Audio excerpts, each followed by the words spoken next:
của mẹ một ôn nhằm bọc hồng mùi mì mùi nhầm ốc nè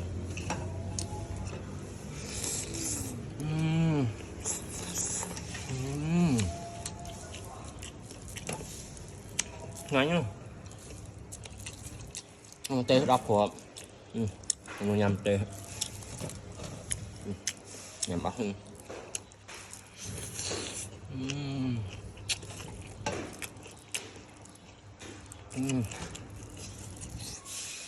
nhầm á bỏ mình tê hết ngay mà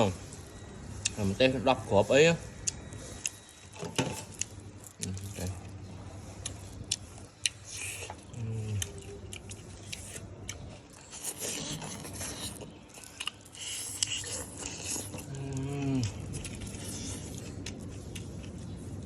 này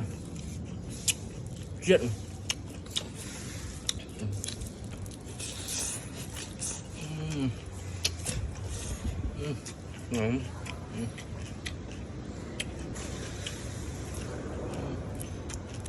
là một đám xanh